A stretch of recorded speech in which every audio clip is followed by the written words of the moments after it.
fais cette vidéo, c'est pour vous parler des dernières choses que j'ai regardées. Et je commence tout d'abord avec une série que j'ai mis moult temps à regarder.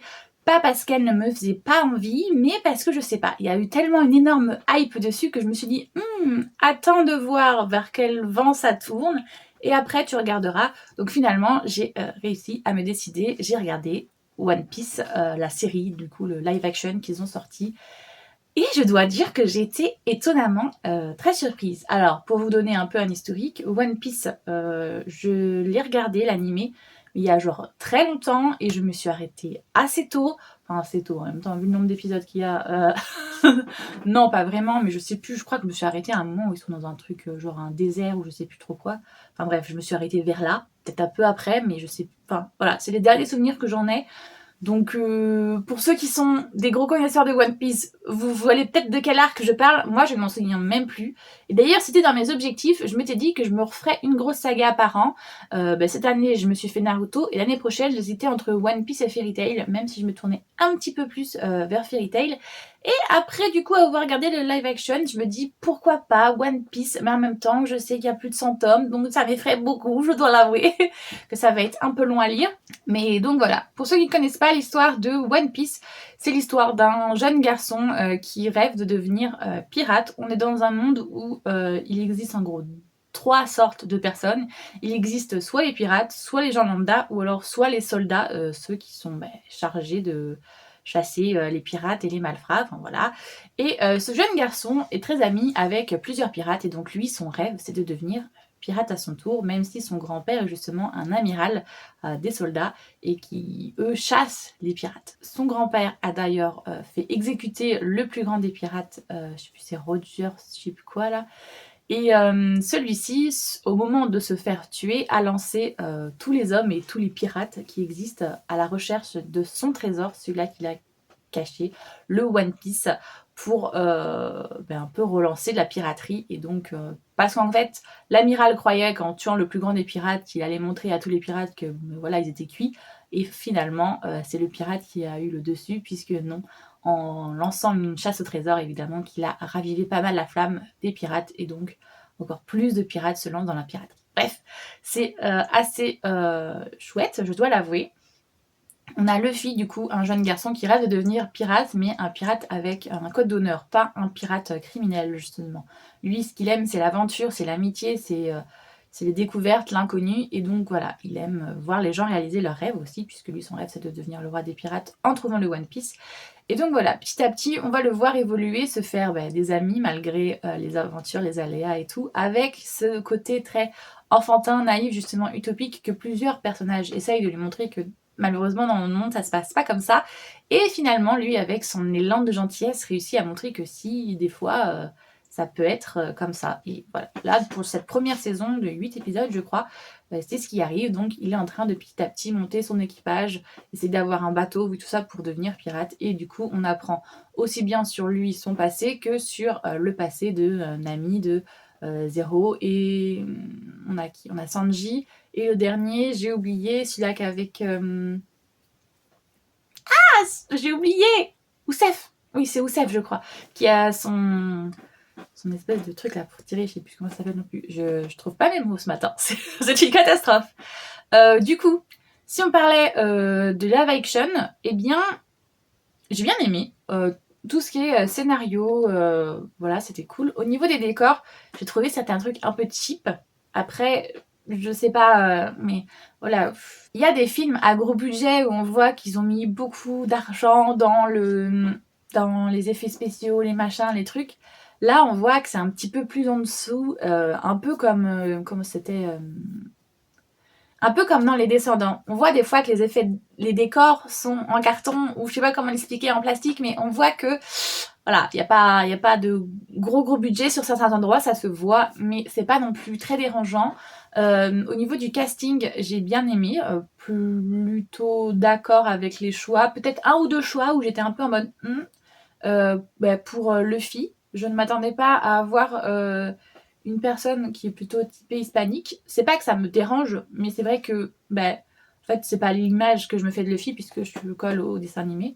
Mais après, en soi, niveau physiologie, je trouve qu'il y ressemble pas. si on enlève ce côté typé, il lui ressemble beaucoup, très grand, très fin, voilà. Il lui ressemble par certains aspects, mais pas par d'autres. Je le voyais plus justement caucasien que typé un peu hispanique. Je sais pas de quelle origine est cet acteur, mais c'est le ressenti qu'on a en tout cas. Pour Zero, bah, on y est. Pour Sanji, j'étais un peu dérangée par certains aspects. L'acteur qu'on fait quand c'est du Sun, c'est celui-là qui joue dans Sweet Tooth, et j'étais trop choquée en mode qu'est-ce qu'il fait là, le petit cerf? Mais bon, c'est autre chose. Mais sinon, sa mèche, je trouve qu'elle est. Au niveau des cheveux, Sanji est très connu pour ses cheveux. Je trouve qu'il m'a manqué quelque chose. Pareil pour Roussef. Alors, je sais pas si c'est parce qu'il évolue dans l'arc, mais dans ma tête, Roussef, il a une grosse choucroute. Alors, peut-être qu'au début, il a les cheveux comme ça tressés, mais dans ma tête, il a justement cette espèce de grosse choucroute. Alors, c'est peut-être moi, parce que comme j'ai avancé dans l'arc, je me souviens de lui comme ça, et alors que c'est vers la fin et non vers le début qu'il est comme ça. Mais bref, sur le coup, j'étais un peu en mode mais elle est où ma choucroute de Roussef? Mais sinon j'aime beaucoup ce qu'ils ont fait des personnages. Et Nami, bah, au début, j'étais un peu sceptique, mais au final, au fil du truc, ça le fait. Les acteurs, voilà, les jeux des acteurs, c'est ce qui s'est passé pour moi. Au début, j'étais un peu sceptique en commençant, j'étais en mode Et puis finalement, on s'attache, hein, tout simplement, quand on continue à avancer. C'est un peu ça la magie de One Piece, c'est que c'est pas forcément très intelligent, c'est pas forcément très savant, ou voilà. Mais par contre, tu t'attaches aux personnages et tu veux vivre l'aventure avec eux. Et donc, c'est ce que j'ai retrouvé dans ce live action. Et du coup, j'ai adoré. Et j'ai hâte de voir la suite. Et du coup, maintenant, j'hésite. Est-ce que l'année prochaine, je me replonge dans Fairy Tail ou est-ce que je me replonge dans One Piece? Voilà, c'est ma grosse question. Au niveau manga, pour voir, pour me mettre à jour dans les mangas, pas forcément dans les séries animées. Ça dure beaucoup trop longtemps pour ce que c'est. Quand ils te passent 10 épisodes pour te parler juste d'un combat entre deux personnages, c'est pas la peine. Donc voilà. Non. Déjà que, comme je vous ai dit dans Naruto, à la fin, le combat final, il dure pendant 10 tomes. Alors là, je sais même pas combien d'épisodes ça représente, mais pour un combat, c'est beaucoup trop. Hein, on est d'accord? Donc voilà. Hâte de voir la suite. Je vous le recommande franchement si vous aimez les mangas, les pirates, l'univers de l'animé et tout. Y a pas à chier, c'est génial. Allez, je vous reprends la caméra et bon, vous vous en doutez là, il va y avoir un thème un petit peu récurrent. Ça y est, nous sommes arrivés au mois de décembre, donc bien je vais vous parler de tous les téléfilms de Noël que j'ai commencé à regarder et que je ne vous ai pas fait les reviews parce que je me suis dit, à mon avis, les téléfilms de Noël, je posterai plutôt ce genre de vidéos vers décembre parce que c'est quand même la thématique quand même massive du mois. Donc voilà, je vais vous parler désormais de tous les téléfilms de Noël que j'ai regardés. Donc si vous aimez pas ça, bah, partez de cette vidéo parce que là, on va partir pour une grosse dose de sapin, paillettes et tout ce qui s'ensuit. Le premier téléfilm de Noël que j'ai regardé cette année, c'est Mon Miracle de Noël. Je vous mettrai juste ici normalement l'affiche pour vous montrer de quel film je parle. C'est l'histoire d'une femme qui a perdu son mari il y a 4 ans, je crois. Et donc du coup, elle a décidé de déménager, de vendre potentiellement sa maison. Et donc, elle est partie dans une autre grande ville avec son jeune fils. Et là, on est 4 ans plus tard, quand il y a justement des acheteurs qui vont se proposer, une grosse boîte, des gros promoteurs, qui vont vouloir racheter sa maison pour faire des complexes et tout et tout. Donc elle hésite, elle ne sait pas si elle vend ou pas la maison, parce que d'un autre côté, elle ne veut pas y revivre, vu qu'elle a beaucoup de souvenirs avec son mari dedans et que ça la rend très triste. Et d'un autre côté, elle ne veut pas non plus la vendre à des promoteurs, parce qu'elle a peur qu'ils rasent et que du coup, cette maison, que son mari était architecte, a construit de lui-même, soit détruite, et donc elle perd tout un pan de son histoire d'amour. Elle va du coup avoir un intermédiaire, c'est un jeune homme visiblement de la ville qui s'entend d'ailleurs très bien avec sa belle famille, et évidemment il y a une espèce de relation amoureuse qui va naître entre eux, mais c'est un peu compliqué parce que lui c'est un ancien ami de son mari et elle n'a pas encore totalement fait son deuil de son amour avec son mari. Donc du coup, voilà. Et le gamin, petit à petit, justement, en revenant dans cette petite ville et en redécouvrant plein de choses autour de son père et tout, lui, finalement, il aimerait bien rester dans cette ville. Il n'a pas envie de retourner dans la grande ville, je sais plus où ils habitent, Chicago, New York ou je sais plus trop quoi. Et surtout que là, sa mère risque d'avoir une grosse promotion et risque de carrément partir à l'étranger avec lui. Donc ça, lui, il en veut absolument pas. voilà, en gros, l'histoire. Bah, de ce que j'en ai retenu, moi, c'est que c'était vachement autour du deuil, justement, autour, de il y en a plusieurs d'ailleurs, autour du deuil, cette année que j'ai vu. Hem et c'est pas mal, mais c'est un peu rapide, en fait, parce que, il y a une scène justement où, en fait, on voit que, il y a quelqu'un, quelque chose, qui apparaît régulièrement et qui laisse des petits signes comme quoi justement dans la vie, il faut avancer et on s'en doute bien que justement c'est le père de l'au-delà, c'est son esprit qui laisse des petits signes à son fils et à sa femme comme quoi maintenant il faut passer à autre chose. C'est bon, ça fait 4 ans, ils l'ont pleuré, c'est cool, mais bon.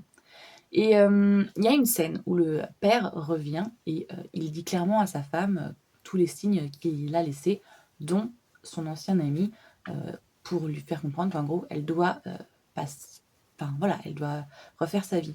Et je trouvais cette scène hyper zarbi parce que, en gros, elle se jette dans ses bras, elle dit: «Mon amour» et tout. On voit qu'elle n'a pas fait son deuil et qu'elle est toujours amoureuse de lui et 2 scènes plus tard, eh ben, on la voit potentiellement faire une histoire avec, le l'ancien ami de son mari. Donc à ce niveau-là, j'ai trouvé que cette romance très mal dosée. C'était très bien de voir justement une femme qui essaye de se reconstruire, mais, voilà, il y a des choses qui ont été mal dosées. Le petit garçon est adorable, j'ai bien aimé, mais sans plus. Parce que comme je vous dis, pas très bien dosé. Après, les romances de Noël sont pas toujours bien dosées, on est bien d'accord. Donc, comme je vous le disais, il y en a plusieurs qui partent sur la notion de deuil et donc PS Joyeux Noël aussi. C'est une jeune femme qui adore fêter Noël avec son mari. Son mari avec elle a monté une entreprise de vente de jouets pour les enfants. Et là, ils sont en train de... alors, c'est pas son mari, c'est son fiancé. Ils sont en train de construire, enfin de rénover plutôt une maison et donc elle n'a pas le droit de mettre les pieds dedans, c'est que lui qui, rénove la maison, donc ils viennent de temps en temps voir les travaux. Je sais pas si c'est le réveillon de Noël ou en fait une fête entre copains, de Noël où lui il va partir à un moment chercher des choses et il va avoir un accident parce que, verglas ou je sais plus trop quoi et donc du coup, il va, décéder. Cette jeune femme, on va la voir l'année d'après. Du coup, décider de, vendre le magasin de jouets et de vendre aussi sa maison. Mais pour vendre sa maison, il faut que finir les rénovations et elle a décidé de ne pas rentrer. D'ailleurs, ça se voit, elle fait une fixette sur ça, elle ne veut plus rentrer dans cette maison. Donc elle décide, de contacter un entrepreneur pour, rénover la maison à sa place et une fois que tout sera fait et elle décide de la vendre. Se mêle à ça, le fait que, son grand-père, lui a parlé du fait que ça faisait du bien des fois d'écrire des lettres à la personne, pour, faire son deuil tout simplement. Donc c'est ce qu'elle va faire elle, mais elle ne va pas écrire des lettres à l'ancienne, elle va plutôt envoyer des textos sur l'ancien numéro, de son mari et bizarrement, on va lui répondre. Elle On a très vite compris que son numéro avait été réattribué, mais du coup, elle va continuer à parler avec cette personne parce que cette personne aussi vit un deuil et bon, les choses en entraînant une autre. C'est pas un gros spoil de vous dire que comme par hasard, l'entrepreneur sur lequel elle est en train de flasher est aussi le mec, avec qui elle est en train de parler, par, message interposé par SMS en train de justement lui confier la perte de son mari et de tout ce que ça engendre et lui aussi, il lui confie des choses sur une personne qu'il a récemment perdue. Je pense que je vais un peu vous spoiler parce que les romances de Noël, excusez-moi, mais les scénarios se voient à 10 kilomètres, donc il y a pas de gros suspense.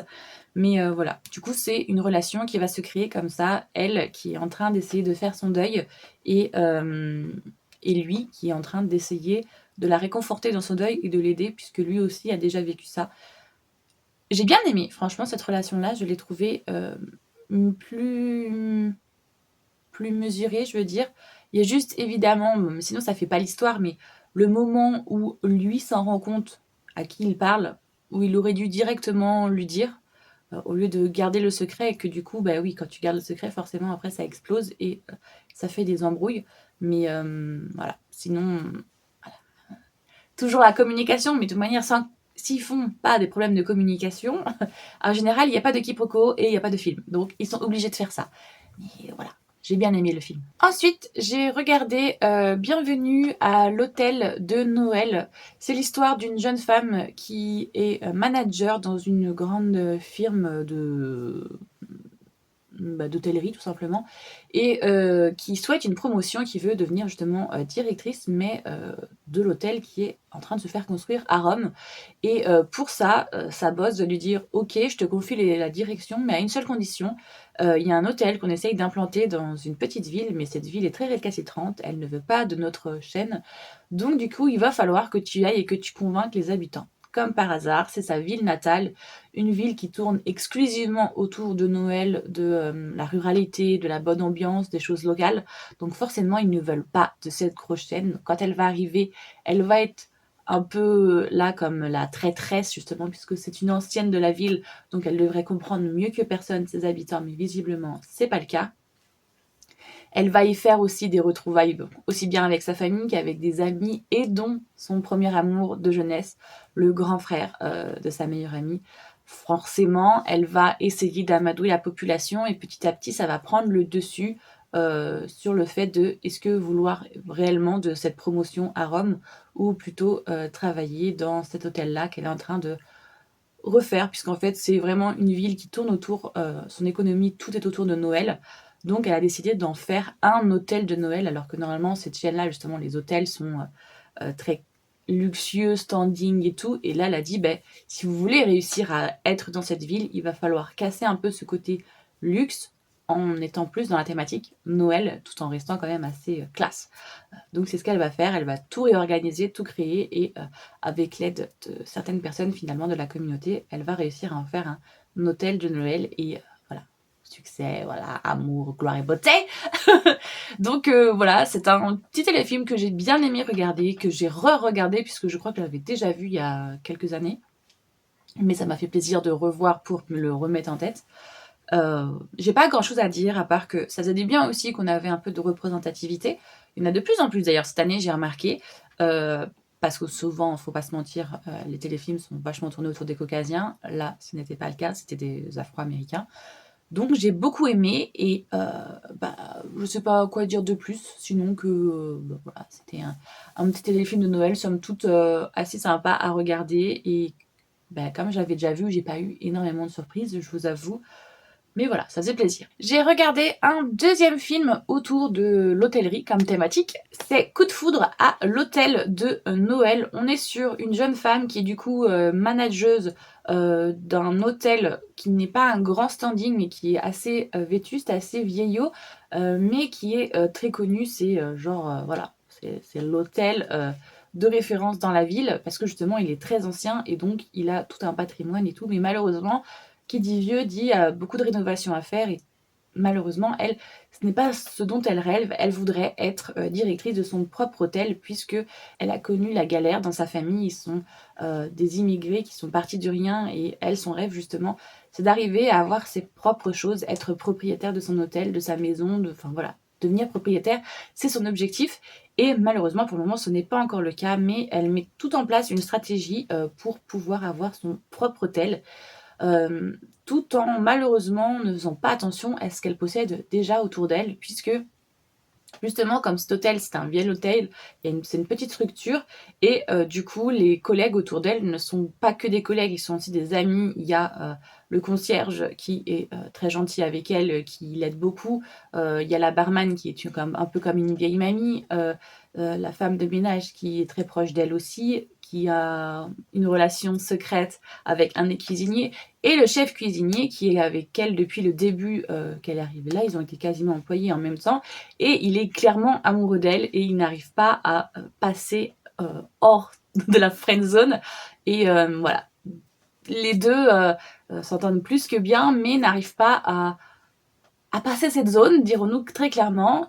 Donc, elle est en train de mettre un projet au point pour sortir de ce rôle de manager de petit hôtel et d'avoir son propre hôtel avec un standing quand même un petit peu au-dessus. Elle en parle à sa directrice. Sa directrice c'est ok, mais elle veut en gros qu'elle soit à 50-50. Donc, il faut qu'elle apporte les fonds. Malheureusement, elle n'a pas ces fonds-là. Jusqu'au moment où elle va se rendre compte que dans son hôtel, il séjourne un prince. Et donc, elle va se dire que peut-être elle va réussir à faire de lui son investisseur. Malheureusement, quand le chef Christo va se rendre compte qu'elle a plusieurs rendez-vous avec ce prince, lui, il va faire une petite crise de jalousie parce que du coup, il va se rendre compte que potentiellement, elle pourrait être intéressée par un autre que lui et Du coup, voilà, il va y avoir quelques petites frictions. Voilà. J'ai bien aimé ce film parce que justement ça nous parle des valeurs comme quoi on veut toujours plus ce qu'on a et peut-être que des fois il faut simplement regarder ce qu'on a à côté de soi et que ça peut largement nous suffire, toujours vouloir plus, plus, plus. C'est un peu de la société qui veut ça, mais c'est pas plus n'est pas toujours significatif de mieux. Donc voilà, j'ai beaucoup aimé ce petit téléfilm, même si le scénario casse pas trois pattes à un canard, on s'attendait un petit peu, les personnages sont des archétypes, hein, mais ça va, j'ai bien aimé quand même. J'espère que cette vidéo vous a plu, je suis désolée, je parle un petit peu du nez parce que on est arrivé au mois de décembre et les petits microbes sont là, j'ai une espèce de truc là, c'est horrible mais bon c'est pas grave. Donc j'espère que cette vidéo vous a plu, que ça vous a donné envie à vous aussi de regarder plein de petits téléfilms de Noël parce que j'avoue que ça met bien dans l'ambiance, que ça met un petit peu de baume au cœur, donc c'est tout ce qu'il nous faut pour cette période. J'adore. Si vous avez aimé la vidéo, n'hésitez pas à liker, ça fait toujours plaisir. Si vous aussi vous avez vu les petits téléfilms ou que vous souhaitez en parler, ou de One Piece tout simplement, puisque j'en ai parlé au début de cette vidéo, vous avez l'espace commentaire qui est là pour ça. Si vous souhaitez voir le reste de mes vidéos, n'hésitez pas à vous abonner. Moi, j'espère que tout va bien pour vous, que vous regardez de bons films, de bons téléfilms peut-être aussi. Et je vous fais tout plein de gros bisous.